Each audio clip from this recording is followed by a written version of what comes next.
No mundo protestante, há uma mentalidade que é decorrente provavelmente do somente a Escritura, que interpreta uma prática da Igreja Católica como não bíblica, como não fundamentada na palavra de Deus escrita, a questão do batismo de crianças.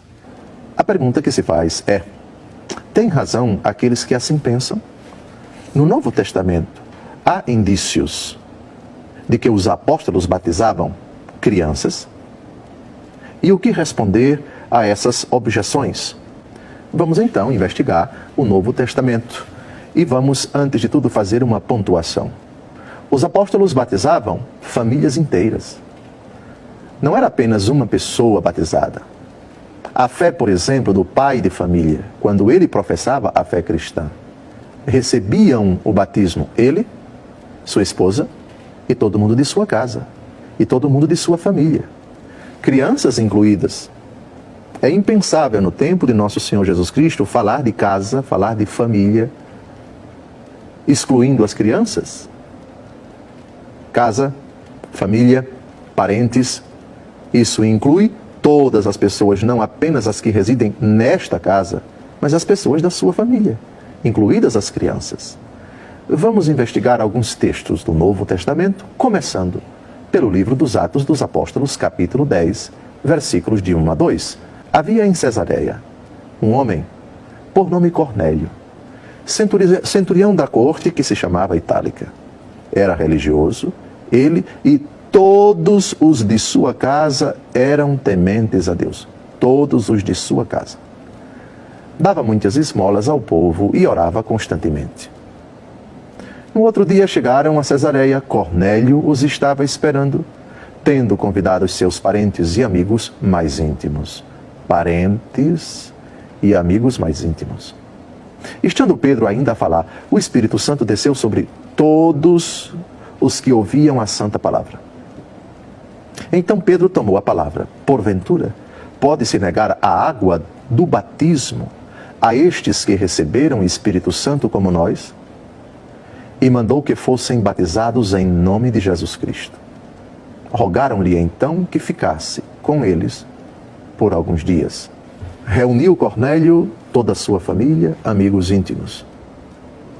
Quem conhece a estrutura da família judaica no tempo de Jesus, a bênção que significavam os filhos para essas famílias, não pode excluir aqui crianças. Não se pode negar o batismo a esses que receberam o Espírito Santo. E o Espírito Santo foi dado a todos os que escutavam a palavra. Vamos agora à Ásia Menor, a cidade de Tiatira. Uma mulher rica, vendedora de púrpura, ouve a palavra de Deus e se faz batizar. Mas não apenas ela se batiza, mas todo mundo de sua família, incluídas as crianças, evidentemente. Atos dos Apóstolos, capítulo 16, versículos de 14 a 15. Uma mulher chamada Lídia, da cidade dos Tiatirenos, vendedora de púrpura, temente a Deus, nos escutava. O Senhor abriu-lhe o coração para atender às coisas que Paulo dizia. Foi batizada juntamente com a sua família e fez-nos este pedido: se julgais que tenho fé no Senhor, entrai em minha casa e ficai comigo. E obrigou-nos a isso. Lídia escuta a palavra, aceita o Senhor pela fé e deseja o batismo. Conforme o costume da época, o batismo não foi dado somente a ela. Uma vez convertida, ela leva todo mundo de sua casa a professar a fé e a receber o batismo. Crianças incluídas, todos de sua família. Eu lhe pergunto, querido telespectador, todas as pessoas de sua família são só adultas? Ou quando você diz toda a minha família, você inclui também as crianças? Evidentemente que você inclui também as crianças. Agora, nós vamos ao carcereiro de Filipos. Disseram-lhe: crê no Senhor Jesus e serás salvo. Tu e tua família. Gravem, tu e tua família. Anunciaram-lhe a palavra de Deus a ele e a todos os que estavam em sua casa. A todos os que estavam em sua casa. Então, naquela mesma hora da noite, ele cuidou deles e lavou-lhes as chagas. Imediatamente foi batizado, ele e toda a sua família. Vejamos agora o testemunho de Crispo, o chefe da sinagoga, que acredita no Senhor ouvindo a pregação dos apóstolos. Conforme o costume da época, o mais velho, o dono da casa, o homem ou a mulher, se for o caso, que professa uma fé, leva também a professar a mesma fé toda a sua família, todos os de sua casa, todos os de sua parentela. Esse era o costume na época dos apóstolos. Atos dos Apóstolos, capítulo 18, versículo 8. Entretanto, Crispo, o chefe da sinagoga, acreditou no Senhor com todos os da sua casa. Sabendo disso, muitos dos coríntios, ouvintes de Paulo, acreditaram e foram batizados. E para concluir, diz São Paulo, aliás, batizei também a família de Estéfanas. Além destes, não me consta ter batizado ninguém mais. São Paulo não batizava uma pessoa apenas, batizava a família inteira. E quando se fala de família inteira, a sua família inteira tem crianças. A expressão família inteira, toda a sua casa, toda a sua família, inclui também as crianças. No livro do Levítico, capítulo 12, versículo 3, nós temos um texto que é oportuno citar agora para refutar aqueles que utilizam o seguinte argumento. Não é correto batizar as crianças porque elas não sabem aquilo que está acontecendo na celebração.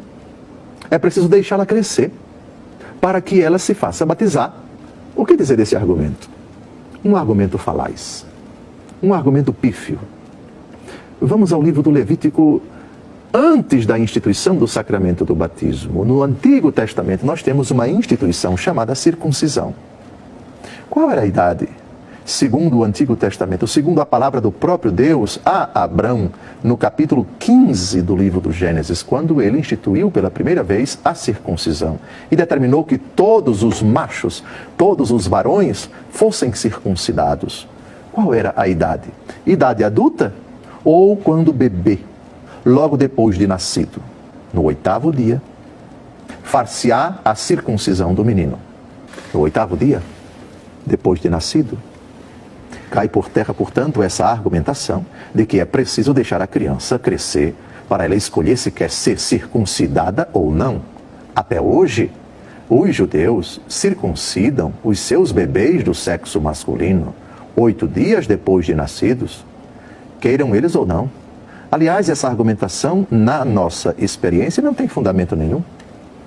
Quando uma criança nasce, os pais, sejam eles cristãos ou não, protestantes ou não, judeus ou não, islâmicos ou não, são obrigados a ir ao cartório e a registrar o nome da criança, sem pedir autorização a ela. Aliás, a nossa experiência exige que os pais deem aos filhos muitas coisas sem consultá-los, sem pedir autorização deles. A criança, quando está com fome, o pai não pergunta se você quer esta ou aquela comida. Dá a comida que eles consideram que é oportuna, que é necessária para o filho. Quando o filho está doente, eles não perguntam ao filho qual é o remédio que o filho quer tomar. Eles escolhem o remédio. Com ou sem orientação médica, dão para o filho aquilo que o filho deve tomar. Os pais decidem pelos filhos. Há muitas coisas na vida da criança que os pais decidem sem consultá-las. O pai protestante, quando precisa matricular a criança numa escola, eles não esperam a criança crescer para perguntar se você quer estudar naquela escola. São os pais que decidem. Portanto, com o devido respeito, é fajuto esse argumento segundo o qual é preciso deixar a criança crescer para decidir se quer ser batizada ou não. Isso não faz parte da experiência humana. Deus Todo-Poderoso confere autoridade aos pais para decidirem em nome dos filhos. E aquilo que eles decidem é vinculante para a vida dos filhos. E muitas coisas, os pais, quaisquer pais, na face da terra, durante muitos anos, decidem pelos filhos. E os filhos acatam. Evangelho segundo João, capítulo 3, versículo 5. Essa é uma frase de Jesus a Nicodemos que mostra a necessidade do batismo. Isso se aplica também às crianças que já nasceram sem a graça de Deus. São Paulo, na carta aos Romanos, capítulo 3, versículo 23, diz: todos pecaram e estão privados da glória de Deus. Isso se aplica, antes de tudo, às crianças. O Salmo 50 diz: em pecado minha mãe me concebeu. Em Romanos capítulo 5, versículo 12, se diz: assim como pela desobediência de um só homem, o pecado entrou no mundo e pelo pecado a morte, assim todos pecaram. Esse é um dos fundamentos para o dogma do pecado original. Já somos gerados no ventre de nossa mãe com essa herança maldita, filhos da ira, privados da glória de Deus, como diz São Paulo. No Evangelho segundo João, vamos ao texto, capítulo 3, versículo 5, vejamos a resposta de Jesus a Nicodemos, que não compreendeu a frase de Jesus: necessário vos é nascer de novo. Nicodemos pensava que isso significava entrar de novo no ventre da mãe para nascer de novo. Responde Jesus: em verdade te digo, quem não renascer da água e do Espírito não pode entrar no reino de Deus. Ora, se as crianças, no momento de sua concepção, já são geradas, já vêm à existência privadas da glória de Deus, porque pela solidariedade com os nossos primeiros pais que desobedeceram e por causa do seu pecado, toda a sua descendência já nasce privada da glória de Deus, já nasce filha da ira. Essa afirmação se aplica a eles. É necessário nascer de novo. Daí, o quanto antes. Os pais cristãos devem cuidar para que as crianças renasçam, morram para a vida de trevas, na qual já estão inseridas desde a sua concepção. Romanos 3:23. Todos pecaram e estão privados da glória de Deus. E recebam a graça da filiação. E façam a experiência da morte para o pecado e o renascimento para a vida da graça. No capítulo 19 do Evangelho segundo Mateus, versículo 14. Quando a multidão comprime nosso Senhor Jesus Cristo, todos querem tocá-lo, Jesus está ali também diante de crianças, que, fascinadas com nosso Senhor, querem chegar a ele. Os apóstolos tentam impedir.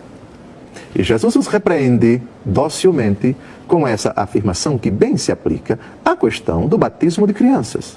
Disse-lhes Jesus: deixai vir a mim estas criancinhas, e não as impeçais, porque o reino dos céus é para aqueles que se lhes assemelham.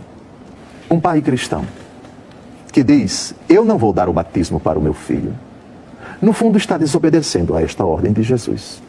Deixai vir a mim os pequeninos, as criancinhas, e não as impeçais, porque o reino de Deus se assemelham àqueles que participam do reino, se lhes assemelham. Que direito o pai cristão tem de dizer: o batismo é importante só para os adultos? Onde está escrito? No Novo Testamento, ou no Antigo, ou em qualquer parte da Bíblia, que nosso Senhor Jesus Cristo disse: quem crer e for batizado adulto será salvo. Jesus não disse isso. Quem crê e for batizado será salvo. Quem não crê será condenado. Mas uma criança pode crer? Uma criança pode professar a fé por ela mesma? Não é melhor deixá-la crescer para que ela possa emitir pessoalmente, com sua capacidade de entender e de querer, o ato de fé? A resposta já foi dada durante muitos anos da vida da criança. Elas não têm ainda a capacidade desenvolvida intelectiva e volitiva, mas os pais respondem por ela. No batismo cristão de crianças, os pais, em nome da criança, respondem: vocês creem em Deus Pai Todo-Poderoso? Creio. Vocês creem em Jesus Cristo? Creio. Creem na Santa Igreja Católica, na comunhão dos santos, na remissão dos pecados, na ressurreição da carne e na vida eterna? Creio. E também os padrinhos que assumem um compromisso perante Deus e a Igreja de colaborar com os pais na educação da fé da criança respondem às perguntas do celebrante. Eles se comprometem em educar a criança na fé que, em nome dela, eles professam.